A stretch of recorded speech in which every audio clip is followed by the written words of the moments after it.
So this would be an opportunity for us to talk about not just what's gone on at the school, but your role in supporting the implementations and what it is that you're taking from that, and how you're helping us scale the best practices and replicate so we can maximize the impact, if you will, of our efforts. My primary thoughts around school to home is the potential change of quality of life that it can bring about. Part of our role as the leadership of this work is that we have now 5 additional schools that are rolling out the same model using the 10 components from school to home. That includes 2 high schools and then 3 additional middle schools. So we're trying to, from our role, really work on the sustainability and the impact with other schools. Also, too, trying to make sure that we have a voice in LCAP and where the funds are being placed so that we can continue to have devices and the program and the support for our schools.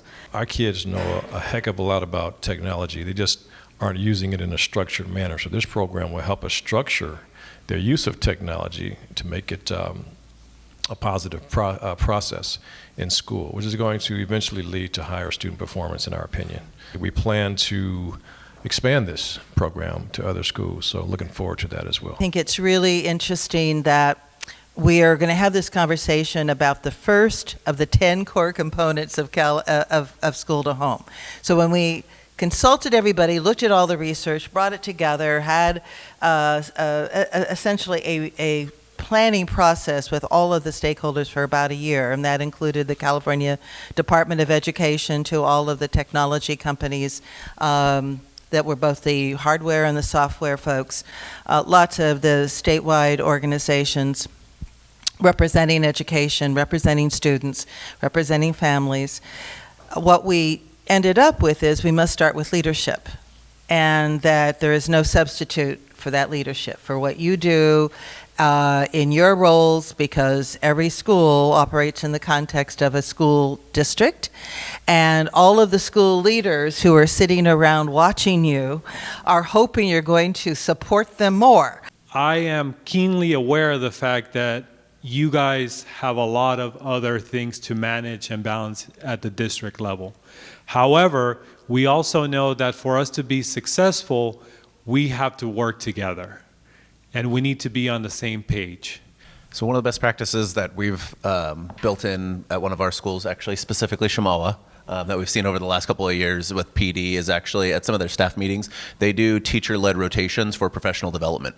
So the teachers will actually plan out what that professional development looks like, the topics that they choose, and it's tried and true methods or tried and true software that they're using in their classrooms that help foster that student engagement, that get those kids excited about what they're doing and help them actually teach what they're trying to teach and get those kids really involved. So seeing that, I would love to get that replicated at some of our other schools as well, not only the school to home schools, but the other middle schools in the district. Kind of connecting the last 2 thoughts, I think the school leadership piece, we've really seen that to have been so powerful in the schools that have really been moving forward with the work.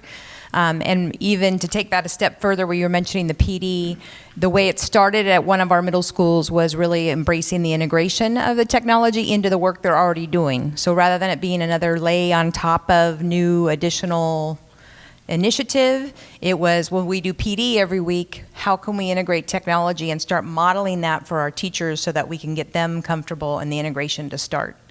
So I think that's such a powerful component, is that, and then committing to that leadership, because we have some schools that the leadership hasn't been as strong in terms of commitment, and so you definitely can see the divide between those schools. I can't emphasize enough the factor that school leadership plays in this, and I'm banking this on all what's been said so far. Every initiative we put in our schools, including school to home, has flourished or has died by way of school leadership. In terms of leadership, what are you doing to think about how do we migrate the philosophies, the approach that we're now doing in the middle schools? How do we sustain that into the high schools so that we don't create then a void? Because these young people are so excited about school to home that they're almost afraid about what's going to be next. One high school in our district that this is their second or third year, guys? Third year, where they have one-on-one, one-to-one devices going home with their kids. So there, of course, there's a lot of other things that are culture and climate, so there's a lot of other work going on at that school, but in terms of those kids having access, it was really exciting to hear one of those teachers, that's one of our site tech coaches that works with us at the district level, say, you know, it was so cool to see kids come into her classroom that already knew how to access the Chromebook and access Google, whatever the Google Classroom or the other tools as a high school teacher. So hopefully that's a model that we're trying to work on. We have a second high school that's just at the planning stages of that work. So hopefully that kind of addresses your question. So we are trying to see that work integrate up as the kids are moving up. It's not quite on track with the kids. The kids are a little ahead of the schools in terms of some of our high schools, but it's starting. What Susan said, what we try to unify is we try to identify that feeder pattern of what you just mentioned. Either they're one-to-one or they're on that spectrum there, but also what we are engaging with are span schools, so middle and high school. So the middle grades are the big emphasis, and then as they naturally go into the high school, then the principal can see like, hey, maybe I can put some funds aside, get the devices for the students, get this technology or this PD for the high school level, so that also will, that's how we're kind of helping to address that. The learning community model is exactly what we are trying to do. We're doing it around trauma and resilience informed practices. This fits right in with creating those learning communities of how we're rolling out community schools and best practices. We all are learning together, and we're convening not just leaders, but also some school site personnel, and bringing in teachers in this model is how we're going to learn together and really support each other through those bumps and bruises and convene and facilitate those processes. What was shared around that transition, that bridging from middle to high school, I think about frequently. Our high schools are, well, all of our schools are one-to-one devices. So we have 75,000 students and 83,000 Chromebooks. So every student has a Chromebook in every classroom. We are in the process of distributing 20,000 Chromebooks home. So this was one advantage of our early adoption of some of the earlier Chromebooks, our Gen 4 Chromebooks that are no longer being supported. So we basically retired them and are sending them home now to families. The challenge there is obviously access to broadband and how do you provide that support in that regard. We had set up a nice partnership through CETF's support with Human IT, who also works, I believe, in LA. And they were going through Chromebook distribution as well for any family that obviously got onto their highly discounted broadband service. So up in the last 6 months of January through June of last year, they brought 500 additional families online, which was pretty exciting, and distributed a free Chromebook to each of those families as well. So I think of that connection to home and obviously access to not just the hardware, but the high-speed internet to support that work. A crucial piece of this is really surveying. So every year we do survey our students around their access to technology from a home perspective, as well as use of technology in the classroom. So how frequently are they using technology across their classrooms? Do you have enough access to get all your work completed at home? Access to all of our supplemental programs and curriculum that's available online?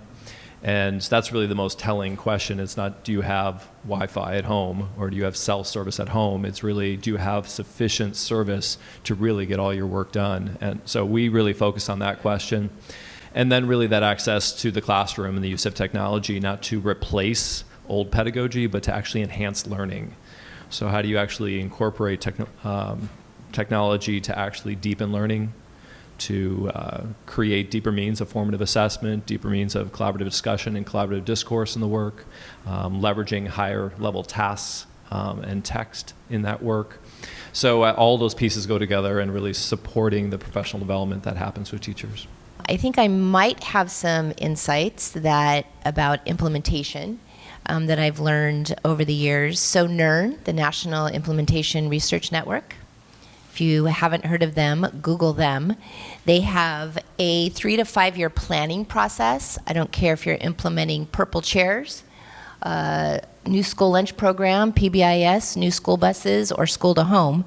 the template that they have for how to plan for successful implementation of anything is tried, true, and I have found it to never fault me. And it talks about some of the things that you've been talking about, the importance of early adopters, the importance of showing teachers and administrators this is a 3 to 5 year process to fully implement. There's awareness and then beginning implementation. And it gives the characteristics of implementation. So you haven't failed. This was expected at this point of implementation. Now my expectation is this. So as superintendent, I could show my site administrators, so now you're moving into phase 2.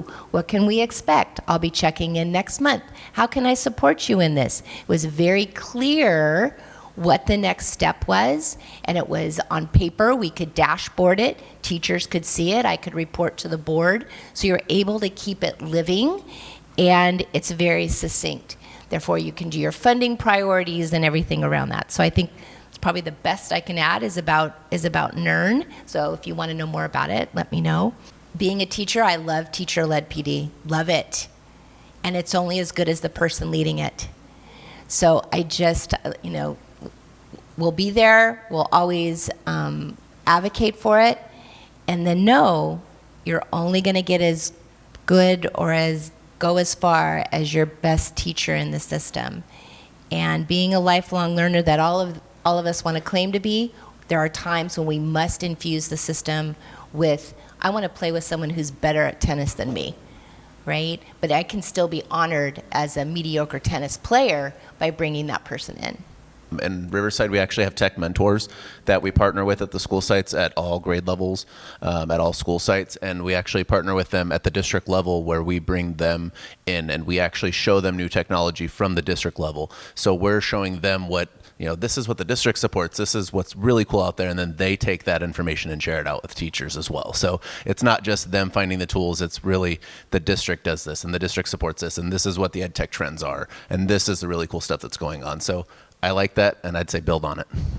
What's the role of district vision embodied and embedded in an LCAP that could be helpful in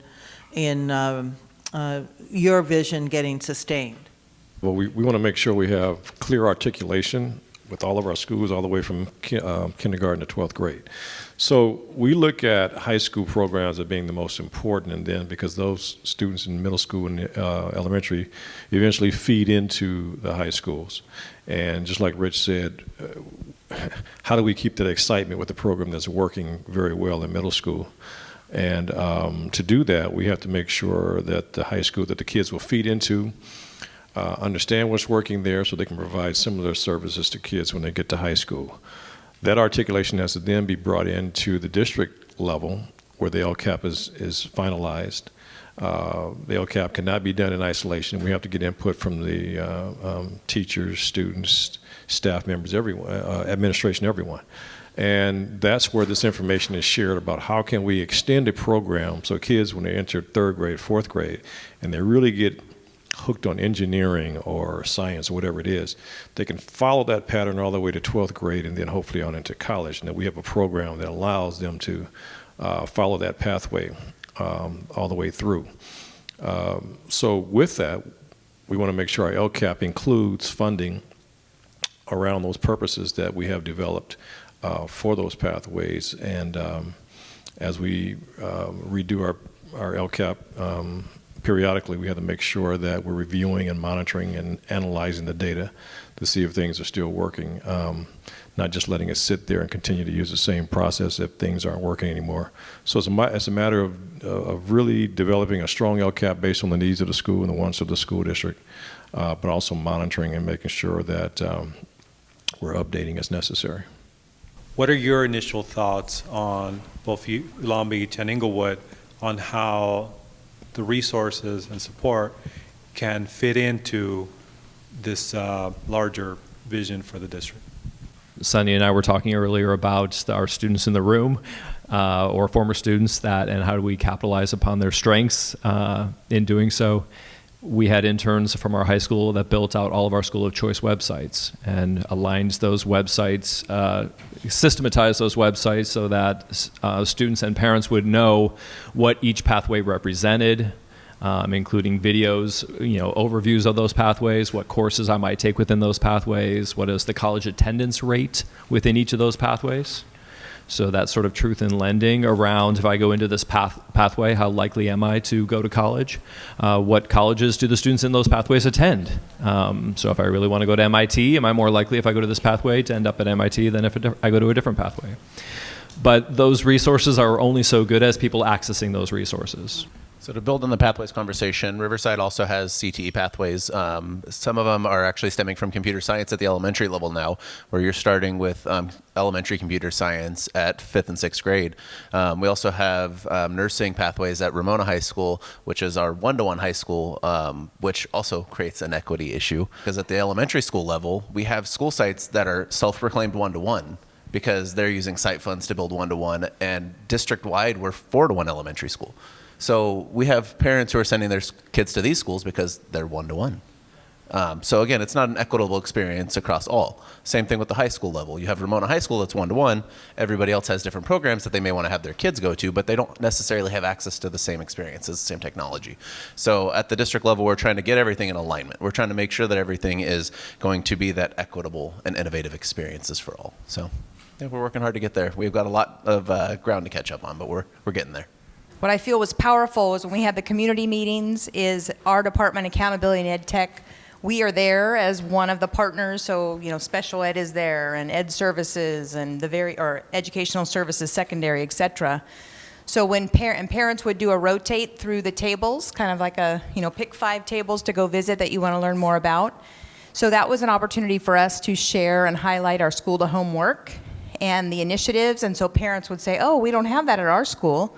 So that's a need that we have. So then we became something of interest, so parents were putting what would be something you'd want or a wish you would have for our LCAP. Well, I want to make sure there's more funding for this. Continue to create and cultivate that appetite. So, we're at schools where they have the opportunity, they have the access, right? We see the principals, the leadership are eager, they're go-getters. They have that one teacher, or they have a few teachers that are like, hey, I'll go to an PD. This is great, Principal Lund, let's do this. The principal's like, yeah, if you want to do it, Francisco, okay, I support you, and it's done, right? But then we have the school sites and the same feeder pattern that the principal's like, well, my kids can't even read or write yet, right? Or they're way below grade level. But this is just another mindset. This is a mindset that we have to shift with our parents, with our community, and some district leaders, right? Where they don't see the funds necessarily going towards a device or professional development that infuses some frameworks that help with reading and writing, right? It's a new way of learning.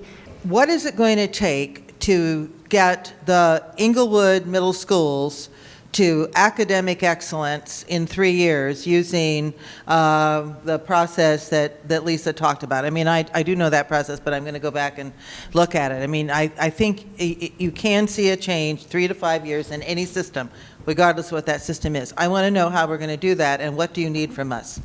We are committed to supporting the implementation as we move forward with expanding into Morningside, to implement, to replicate some of those strategies and supports to ensure that Crozier is also successful in that implementation, so it doesn't feel they're doing it alone. They also have a sister school or a brother school that's going through this as we collectively are supporting them and working with the other school districts and just doing it together. And the community schools within LACO are going to be their own learning community, but all of you are the larger group, and I'm already thinking, okay, we're going to set up site visits, and how do we set up webinars so we can really make it accessible to our schools to get the information on what's available, what's accessible to them at the time, because it's very difficult for people to leave their site to do site visits. So if they're not available, we could have webinars. How do we do those things so it's realistic for schools to access the information and learn from each other, and set up a plan that's realistic for the school and learn from it, but really on our end support them and create some milestones that are attainable. The key to expanding is to make sure, first of all, that your current programs are very strong. If you expand too soon before you've seen the program work very well, the whole thing is liable to fall. So we are, like I said before, really making sure Crozier, where the program has been the last 3 years, making sure Crozier is very strong with their program, and then use it as the model for schools that we want to expand to. Not just additional middle schools and K-8s. We want to eventually, hopefully, put this in a high school program so that those kids are matriculating from middle school to high school with the same efforts and opportunities for the program. With that, we'll need district support. LACO will be there with us. We'll need a little bit more funding around certain areas. Money's very tight in our district right now, obviously, but we can still plan for it, put it into our LCAP more seriously, and really look at ways of even bringing in outside funding to support the program. It is our philosophy, our idea, our goal to continue and expand what we're actually doing with school to home at our other school sites. So from this experience this time around, I want to talk to the schools, I want to talk to the districts and figure out, again, how we can continue to improve, because we're not doing everything right. We have a lot of room to grow, and really just try to engage with everybody here to try to figure out what we can do. And LACO is very excited to be in this partnership and supporting schools, our school districts, in really getting this off the ground. And our role, just as I mentioned before, is to help facilitate the process and just make it as easy as possible to remove barriers for them to have a successful implementation, whether it's a convening or by creating opportunities for them to access it a lot more easier than them having to try to figure it out on their own, just like we would with families. And it's replicating a lot of the things that we're trying to do in community schools for our families that we want to do for school districts. And when I think even about the strategies for parents, often we expect them to come to us. And so we need to also integrate it into the opportunities when they are coming to us. We just convened a whole bunch of county agencies together to come into to support our schools. We brought them to a back to school night and set up a huge resource fair with 15 different school districts. And we also had the affordable internet at our healthcare enrollment event. So we integrated those things into different ways where they were already going to access our school. So it doesn't necessarily have to be within the activity that you think that it's going to support, that it's specific for. So we were very strategic and creative in how we still can provide them with the information. An area that I haven't explored fully, but I've wondered about, is in terms of our communication systems and how we have a lot out there for parents, but it's beholden upon them to access it. And I think about that barrier versus that really intentional, strategic, targeted communication that almost like, whether that's the email or the text that includes your report card for your child in your home language, in a video format that explains it to you. That next layer of communication to our parents that's really targeted and intentional, that supports our other initiatives. I'm really intrigued by your question, Sunny, around what does this really look like, that 3 to 5 years, around when we really shift the education work and leverage technology to do so. I think about that preparation for a future that doesn't exist, and what does that really mean when not curriculum. I stand corrected as it relates to that, because information's doubling every 12 hours now.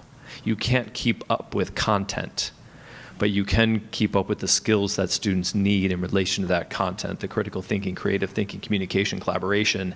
That really needs to be part of our work, so that it's not about teaching of content, it's about using the existing content that's readily available through the internet and interpreting it and being a critical consumer of it and collaborating with partners around it and innovating around it. And what does a classroom look like that really does that?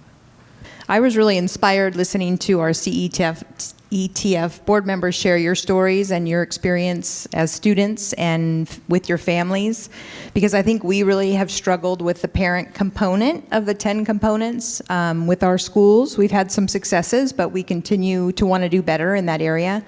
So listening to your stories really helps to inspire and remind me of the purpose of that, because I think sometimes we lose that in the the day-to-day work of maybe they didn't get the phone call message or the email or whatever that communication tool is that we're using.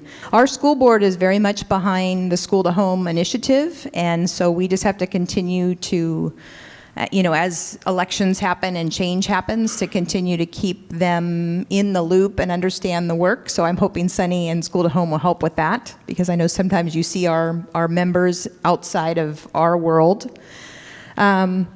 And then I think the idea of us really relying on those 10 components, it gives us a chance to come back to and inspect the system that we're creating so that we can see how is our parent component, how is our leadership team, and then to allow us to gain traction with other schools. So schools that are not part of the original 5, which are the ones that are here that will be with us the next couple days.